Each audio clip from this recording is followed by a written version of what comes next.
దిక్కుమాల మధ్యాన్ని రాష్ట్రంలోకి తీసుకొచ్చిన సమాధానం చెప్పండి. 3 కోట్ల రూపాయలు తమిళనాడులో ఉన్నటువంటి చెన్నైలో ఉన్నటువంటి వ్యక్తి ద్వారా 3 కోట్ల లక్ష్మణరావు గారు మీరు అడిగారు కదా, సమాధానం చెప్తారంట. లక్ష్మణరావు గారు మీరు అడిగిన దానికి ఆయన సమాధానం చెప్పండి. అడిగారు కదా, చెప్పండి. ఆయన సమయమే. అక్షర్ సత్యం గారు చెప్పండి ప్లీజ్. ఇప్పుడు లక్ష్మణరావు గారు కొత్త వ్యక్తి గారికి ఏదో ఫ్యామిలీ చెప్తుంటారు. అట్లాగా ఆయనకు కొత్త వైసీపీలో ఇమేజ్ కోసం ఊరికే తెగరించిపోతున్నాడు. నేను 40 సంవత్సరాలు చూస్తున్నా. తెలుగుదేశం మీద వైసీపీ కానీ లేదా రాజశేఖర రెడ్డి కుటుంబం కానీ చంద్రబాబు నాయుడు గారి కుటుంబం కానీ లేదా చంద్రబాబు నాయుడు కుటుంబం రాజశేఖర రెడ్డి కుటుంబం కానీ ఎప్పుడు కూడా విమర్శలు చేసుకోవడం తప్ప యాక్షన్ తీసుకోవడం నేను చూడలేదు. మీ ఆవేశం తగ్గించుకోండి. ఆవేశం తగ్గించుకోకపోతే ఒక పోసాని కృష్ణమూర్తి లాగా, ఒక జోగి రమేష్ లాగా మీరు నేను అవుతారు పొద్దుట మనం బయలు అవడం తప్ప లేని యాక్షన్ తీసుకోండి. మీ ఆవేశం తగ్గించుకోండి. లక్ష్మణరావు గారు ఈ ఉత్తుత్తు కేసులు ఉత్తుత్తు ఆర్గ్యుమెంట్లు తప్పించి అక్కడ ఉన్న అధికారుల మీద యాక్షన్ తీసుకొని ఊకి ఎందుకు లక్ష్మణరావు గారు ఊరికి తెగరెచ్చిపోతున్నారు, తెగ పీసీ తెలుసుకుంటున్నారు.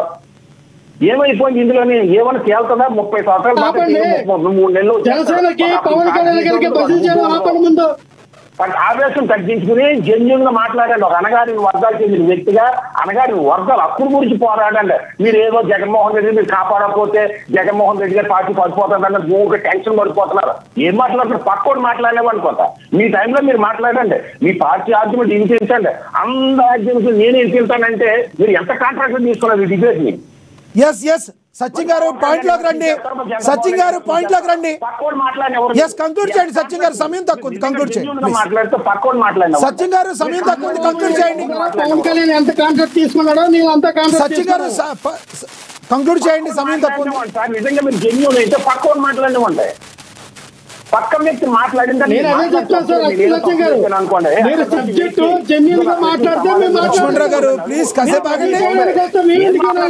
అక్షర్ సత్యం గారు టాపిక్ లోకి రండి. అక్షర్ సత్యం గారు టాపిక్ మీద కంక్లూడ్ చేయండి, సమయం తక్కువ ఉంది. ప్లీజ్ కంక్లూడ్ చేయండి. ఇది మన జోగి రమేష్ గారిని అరెస్ట్ చేయడం ముమ్మారికి కరెక్ట్ సార్. ఆయన నోటు ఇందాక అన్నారు చూసారా, నోటు దోల అని ఎవరో లక్ష్మణరావు గారు ఖచ్చితంగా నోటు దోలన్న వ్యక్తులకి ఏదో విధంగా శిక్ష పడాల్సిందే. అయితే లిక్కర్ మాఫియాల సంబంధం ఉందా లేదా అన్నది కోర్టు తేలుస్తుంది, పోలీసులు తేలుతారు. అలాగే జోగి రమేష్ గారి మీద అరెస్ట్ చేసి మా పాత్ర అయిపోయింది అనుకోకుండా జయచంద్రారెడ్డి గారి మీద స్థానిక ఎక్సైజ్ డిపార్ట్మెంట్ మీద, పోలీస్ డిపార్ట్మెంట్, రెవెన్యూ డిపార్ట్మెంట్ మీద యాక్షన్ తీసుకోవాలి. అలాగే జయచంద్రారెడ్డి గారి సీట్ రిఫర్ చేసిన తెలుగుదేశంలో నాయకుల బోర్డు మీద కూడా యాక్షన్ తీసుకోవాలి. అక్షర్ సత్యం గారు మిమ్మల్ని ఇందాక ప్రసాద్ గారు ఏదో క్వశ్చన్ అడుగుతున్నారు. అక్షర్ సత్యం గారు మీరు లైన్ లో ఉండండి. అక్షర్ సత్యం గారు ప్రసాద్ గారు మిమ్మల్ని ఏదో క్వశ్చన్ అడగబోయారు ఇందాక. ప్లీజ్ ప్రసాద్ గారు అడగండి, ఆయన ఏదో అడుగుతున్నారు. ఆయన అడుగుతున్నారు. ప్రసాద్ గారు అడగండి. జోగి రమేష్ గారు ఇప్పుడు నోరు అడ్డదిడ్డంగా మాట్లాడిన వాళ్ళందరినీ అరెస్ట్ చేయాలని సత్యం గారు ఉన్నారు. ఓకే, యాక్సెప్ట్ చేస్తారు.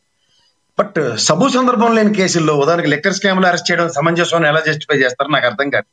జోగి రమేష్ గారు అసందర్భంగా మాట్లాడిన మాటలకి అరెస్ట్ చేయాలి, స్టేట్మెంట్ బాగుంది, ఐ యాక్సెప్ట్ సత్యం గారు.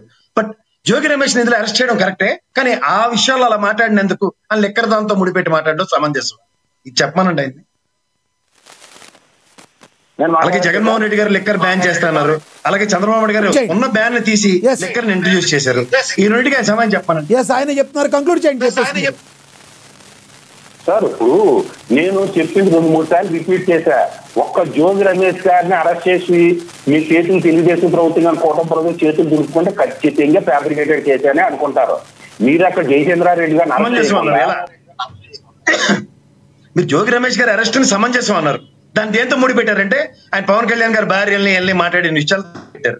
అది నేను ఒప్పుకుంటాను, గతంలో మాడారు, అరెస్ట్ అవ్వాలి. కానీ ఈ విషయంలో అరెస్ట్ అయినందుకు ఆ విషయంలో ఆనందపడడం ఎంతవరకు సమంజసం చెప్పండి. యాక్షన్ తీసుకోవాలి. రెండోది ఇందాక అంటున్నారు కదా సిబిఐ ఎంక్వైరీ చేయాలని. జగన్మోహన్ రెడ్డి గారు ప్రతిపక్షంలో ఉందని చెప్పు లోకల్ పోలీసులు నమ్మరు. ఈ విషయంలో ఏంటంటే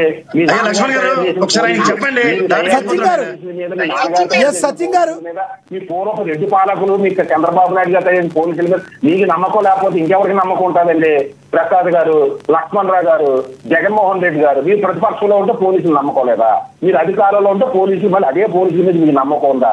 ఏం మాట్లాడుతున్నారు సార్? అటువంటి వ్యవస్థలు తయారు చేశారు.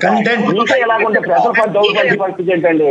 ప్రజలను ఆదుకునే ఎవడంటే మీరు తయారు చేసిన మీరు మీకే నమ్మకం లేకపోతే ప్రజలకు ఎక్కడ నమ్మకం ఉంటుంది? ప్రసాద్ గారు మనం ఏ మేడం ఇస్తున్నారు సార్? ప్రసాద్ గారు మనం ఏమి సత్యం గారు ఒక నిమిషం ఆగండి.